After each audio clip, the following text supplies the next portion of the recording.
I've had the Coconino Bikepacking Loop on the list for a while now. So last month, my buddy Chris of Good Day Bike Works and I took our hardtails to Arizona to finally make it happen. The Coconino has been on my radar ever since I started to race, as the route, which was created by Scott Morris and Chad Brown, was turned into a bikepacking stage race quickly after they scouted the route back in 2009. The route covers 240-ish miles, 20,000 feet of climbing. It comes with 45% single track and roughly 90% off-road. And I think it surprised us in a few ways, not only with the scorching hot heat wave during our 5 days out there, but the difficulty of the route as a whole. All right, let's just get into it.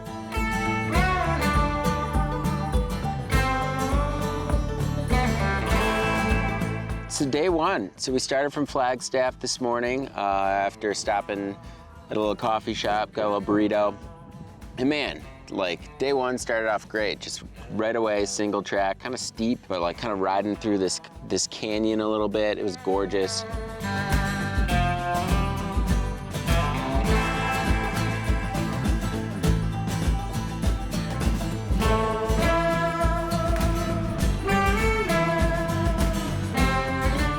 And then we eventually got up above Lake Mary, and it was really pretty, but we noticed that there was this huge plume of smoke. All right, midday, we're about 21 miles in. We found this awesome lake.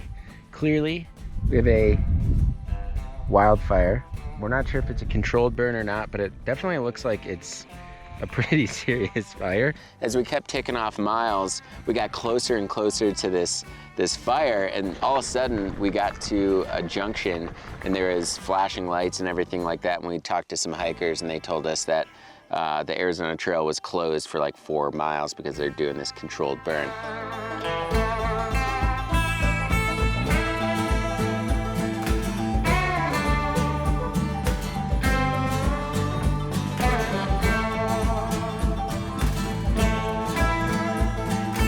So we kind of like rode in and out of the ponderosas with like little, it was kind of hazy. It was definitely a weird day. It felt weird. I kind of had a lot of problems with my bike and just didn't feel great right off the bat. But I think we, both Chris and I, got in a nice groove.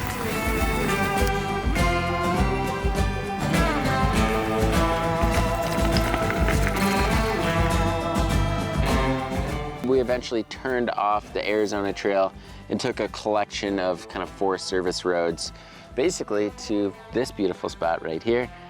Sedona is just right down the hill. You can see the kind of red rock right now, even though it is smoky. It's just really pretty cool looking. And yeah, we're dropping down there tomorrow morning to start our morning, so not bad. Great day one.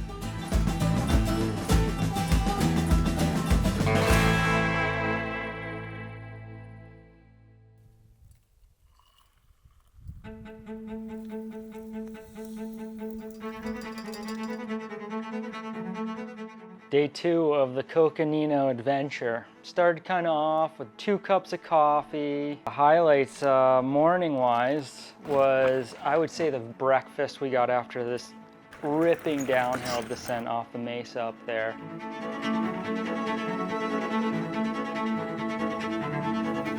So we kind of dilly-dallied there a little bit. Stopped at a gas station, filled up with snacks, got back onto like classic Sedona style riding. Ledgy, deserty, all that stuff. So it was awesome. Started warming up. First climb was kind of like dripping the sweat.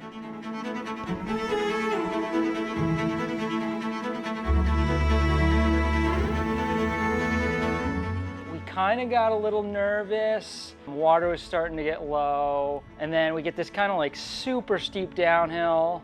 This older lady, I stopped and asked her, hey, is there a river coming up? And she was like, oh, it's like a trickling river, a little mini. And then I was like, okay, well, I'm not gonna tell Neil because like I don't want to like get his hopes up. We started seeing some like big trees and all that stuff. And I was like, oh yeah, this is the water. Roll down. Beautiful swimming hole. This was a lifesaver. Filled up on water, so max capacity again, back into the heat. 80, upper 80s, low 90s. in October. Turns back into like, you know, scorching desert. But then we came along to another beautiful wet area with full-on spigots. So we filled back up, dunked ourselves in water, got soaking wet, started back on the lime kiln trail, kind of flowing, and then the end coming down to Cottonwood. Super fun, little ledges, little tiny drops, all sorts of stuff you want. We get to town, we're kind of worrying, we should have checked out this place for a campsite, we didn't do that. We got actually Neil a new seat clamp. We're like, okay, what are we gonna do? Are we gonna climb up Mingus, or are we gonna keep going? Walking into the store, we got all of our food for the 90 miles we got for tomorrow. And I come out and I'm like, you know, kind of like bumming a little bit, and Neil looks at me and he goes, I got a hotel room. And I was like, yes! We're just ready for the next day. We got a nice spot to stage everything, get it all ready to go so we can start early tomorrow.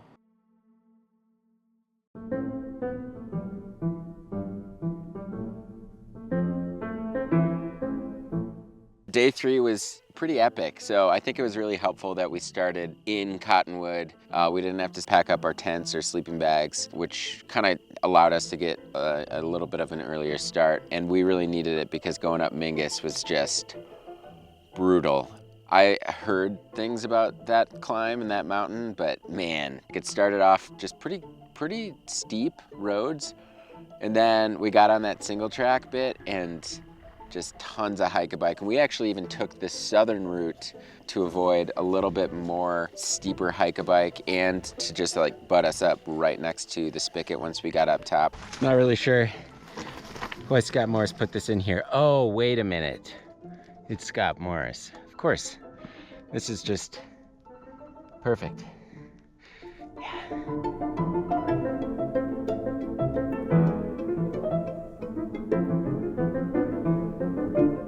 So we got some water, I ate a BLT, and then we just started zooming down Mingus on some 4 service roads and some single track. It was super fun. There was some really cool purpose-built single track, like almost kind of like flow trail. And then we got on these power lines and it really wasn't that bad. It was kind of rocky and rough, but all in all, like pretty manageable. We want to get to the river, and that was kind of our next spot. So we finally hit this junction in the road. We went zooming downhill. I think we passed like, I don't know, like 80 cyclists, and apparently there was an event called Pines to Mines. But it was really cool. So we got down to the river, refilled up on water.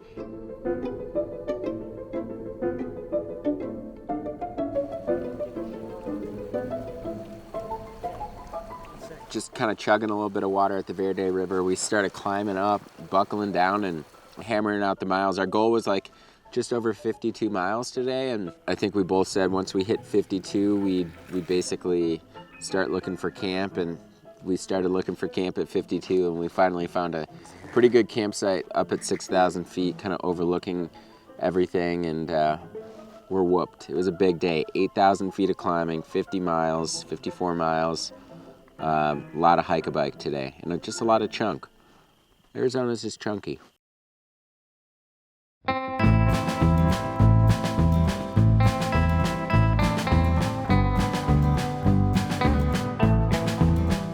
Day 4 was another big one. 57 miles and 5,000 plus vert. First climb right out of camp was a little rough, kind of chundry, typical Arizona riding. And then it actually smoothed out to a beautiful ponderosa forest, which was just like dreamy, just blowing miles through, just going as fast as we could. And then we got to the paved section. I don't really always like being on paved, but it was nice having paved for a section, to a huge climb. Started out a single track, lots of hike-a-biking for me because I'm riding single speed.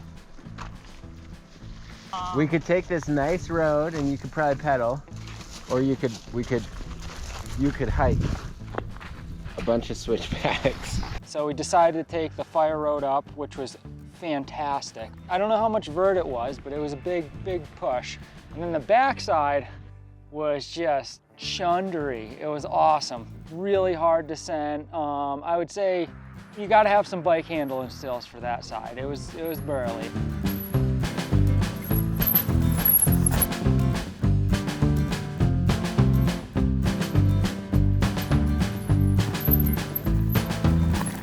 drops you right into Williams. So it was like, you knew it was gonna be done quick.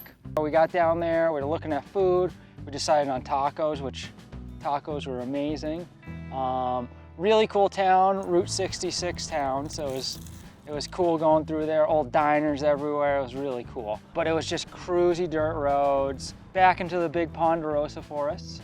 So that was really nice. And then we got to Sycamore Canyon, and that was an adventure. It was a single track, really awesome starting into it, but it's all just lava stone. So it's just baby heads of lava stone. Neil is just stopping and taking tons of pictures because it's beautiful. It's giant canyon. We saw some rock climbers in there. And then we got to the end of that and we kind of were like, okay, I think it was about 4:30ish, and we were deciding on camping, and we found a nice camp spot we're at right now. Awesome day. Day 5 at Coconino. GPS says 43.75 miles and 3,700 feet of climbing. And a lot of that was single track. Really chilly actually this morning for the first time. I woke up, got out of my tent, and Chris was basically wrapped up in his sleeping bag, his lightened equipment sleeping bag. But then it quickly warmed up and we hit pavement right away and then crossed Highway 40. It was some town that had this little convenience store, gas station. It had no water, which was a bummer.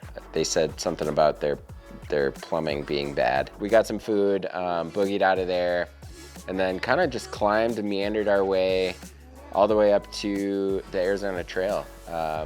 And it was pretty easy riding, very gradual uphills, super beautiful. We had these big views of the San Francisco peaks. And then all of a sudden, like, we were kind of like right next to the San Francisco peaks, and our one last climb up, and then boom, just like the aspens, the peak. It was the light, it was just perfect.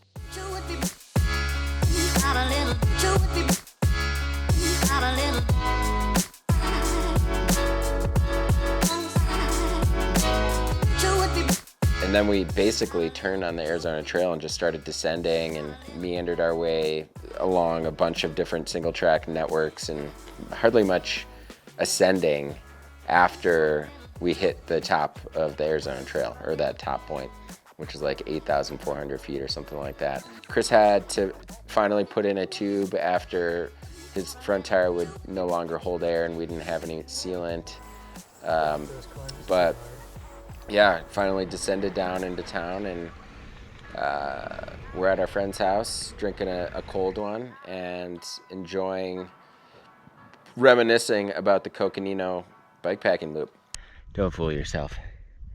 I was way off. I didn't really look at this route at all.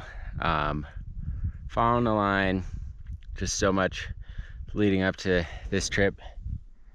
And yeah, I heard stories about this, but now I'm like, okay, Mingus, you're the real deal.